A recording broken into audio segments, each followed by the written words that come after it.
belanja murah alat dapur. Ya, itu 5.000 rupiah saja, 5.000 rupiah.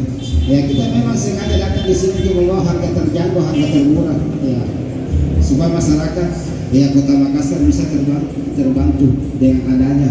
Ya, ya, mau nyebut nasi, ya, dan termos.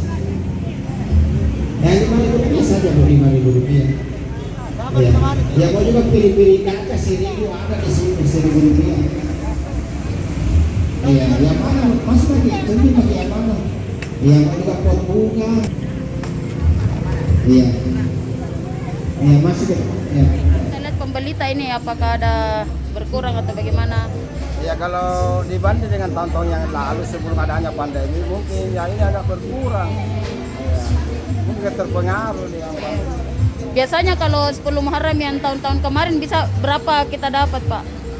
Ya tidak tentu, tapi ya kadang-kadang juga kayak tahun 2 tahun yang lalu bisa sampai ratusan kita dapat di sini. Ratusan Kita sampai 120. 120 juta? Ya. Oh. Tapi karena dia juga pembeli agak sepi, bukan juga sepi tapi artinya berkurang dibanding dengan lalu. Itu baru tahun ini terjadi begitu di Sudah penurunan. 2 tahun. Oh, sudah Artinya tahun lalu. kemarin, ya. Oh. Tahun lalu berapa kita dapat, Pak? Tidak sampai 100 sih. Maksudnya berkurang. Sekarang tapi kita jual itu apa namanya pas hari Muharram itu pas Iya, 10 pasti mau coba 10 Muharram di sini. Hanya kita biasanya kirim ke daerah. Tapi kalau memang 10 Muharram kita fokuskan di sini. Yang kita jual ini memang khusus untuk kayak kebutuhan Ya, artinya rumah tangga, alat-alat rumah tangga. Dapur, ya, itu karena sudah menjadi tradisi itu kita di Makassar di sini, utamanya Kota Makassar. Ya, setiap 10 Muharram banyak orang beli alat-alat dapur, utamanya timba-timba apa. Ini Pak menjual. Cuma ini hari saja. Cuman ya.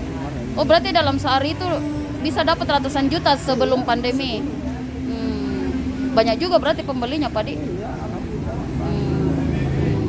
Kita asal dari mana, Pak? Di sini, Makassar sini alam di sini jadi ada. Di Jalan Maju Berapa Panas. lama jualan ini? Sudah berapa tahun di sini, cuma ya hari itu cuma 1 hari saja. Iya.